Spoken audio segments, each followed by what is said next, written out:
Mate ka! Isang boses ang inyong opinyon dito sa Mate. 11 minuto, makalipas ang ika-6 ng gabi. Mate ka! Isang boses ang inyong opinyon dito sa Mate. Welcome po sa programang Mate. Ngayong araw ng Huwebes, ika-17 sa buwan ng Hunyo, taong 2010. Mate ka! Isang boses ang inyong opinyon dito sa Mate. At syempre, ako pa rin po ang inyong lingkod, Sal Delano, na nag-imbita po sa inyo na sana samahan nyo kami ng aking katuwang sa ating programa ngayong gabi sa loob lamang po ng isang oras, alas 6 hanggang alas 7. Dito lamang po sa impilang DZRJ 810 kHz inyong mga talapitan.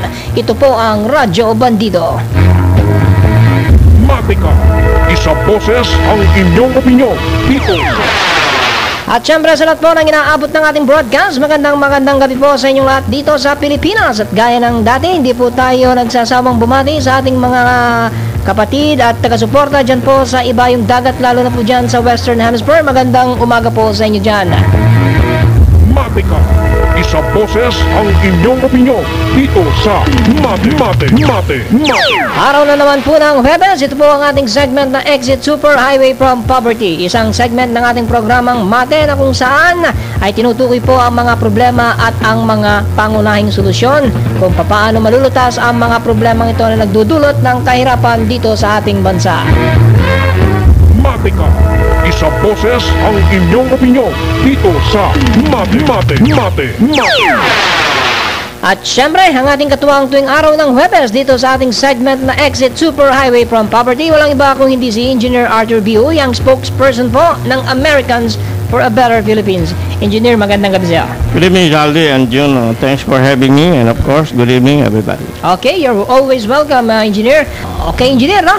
Ang ating pag-uusapan ngayon na mga kababayan ay may kinalaman dito sa mga taxations, di ba, Engineer? At syempre, tinitingnan natin na ang uri ng mga tax o ang ilang mga tax ay talagang maganda, pero may mga hindi magandang taxation. Pero syempre, nais nating tanungin ang ating resource person at ang kanilang grupo kung ano ang kanilang tingin naman dito sa value-added tax, ano, na 12% na ngayon, na may mga umugong na balita nung mga nakaraang linggo na mukhang gagawing 15% value-added tax, no? Pero ito'y nasa plano pa lang. So, tatanungin natin dito sa ating resource person ngayon, kay Engineer Arthur Viuy, kung ano masasabi na lang ng kanilang grupo kaugnay dito sa value-added tax. Engineer. Masama yung plano na yun kasi wala nang exemption yung mga hirap na sa buhay. Kasama pa rin sila sa bayaran doon, no? Yun ang mga masa na nahirapan na magbayad. So, yung VAT na itataas nila. Kasi naalala ko nung 1977 nga, dun sa California, nagreklamo na maraming mamamayan na sobra na ang tax, dahil meron din karapatan ang mamamayan sa magandang constitution na tinatawag na excessive taxation. Dapat itong pagtaas ng VAT kasama yun sa excessive taxation. Ang mas tama sanang paraan kung gusto nilang magtaas ng tax, nila sa mga ginagamit ng mga mayayaman, kasi baliwala sa kanila yon. Halimbawa, sa luxury tax, sa mga pag-import ng mga kotse, tsaka mga imported items, tsaka mga ibang bagay na alam nila na yung mga mayayaman o may kaya ang nakaka-afford o sila lang gumagamit ng mga item na yun. Then baliwala yun sa mga may kaya tsaka mayayaman, dahil kahit sabihin mo 10% yung dagdag mo sa taxes na yun, baliwala sa kanila yun. Pero kung bibirahin mo pa pati mga pobre na hanggang kahuli-huli ang kusing pinaghihirapang ipagkasya, masakit yun. Aha. So, it's not a good idea. Aha. Pero ang itong constitution, parang wala silang defense sa tinatawag na excessive taxation. Mhm.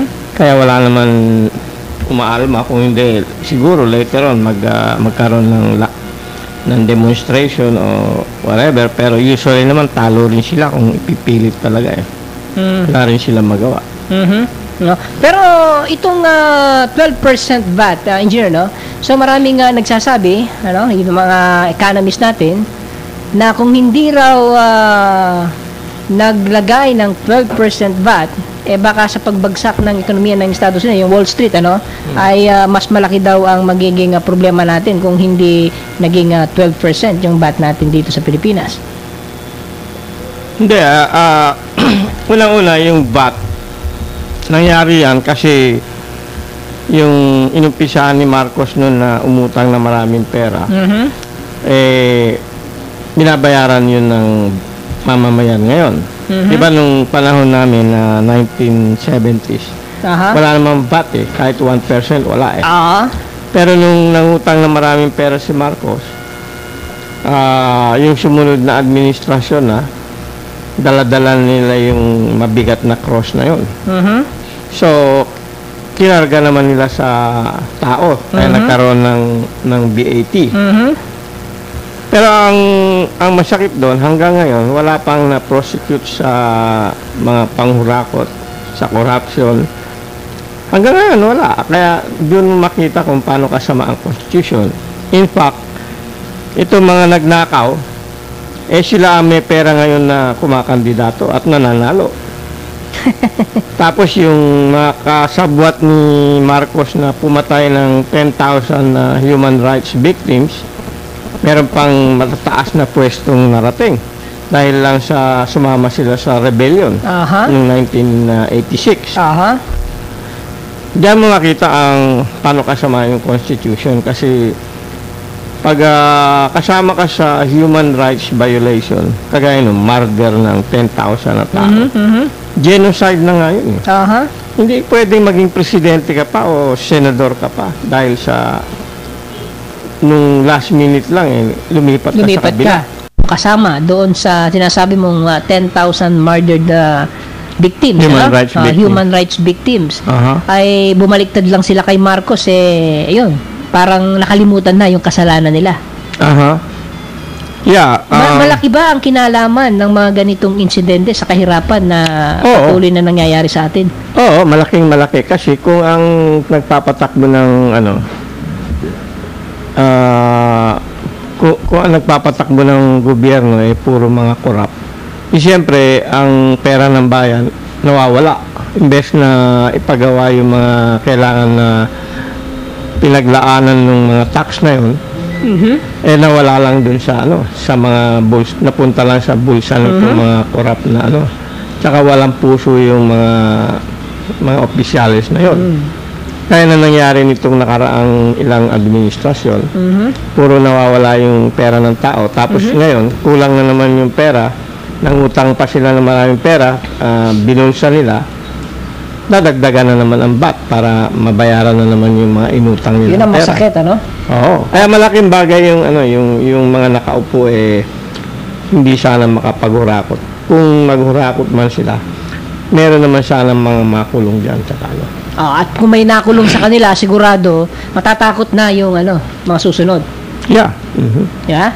Ang problema, ito, hindi, may nakulong naman si Erap. Pero doon nga makikita yung pagkakulang ng NBI. Kasi sa Amerika, kung kino-compare namin, laging meron maraming NBI sa bawat iba-ibang sektor ng government tsaka ng mga kwan.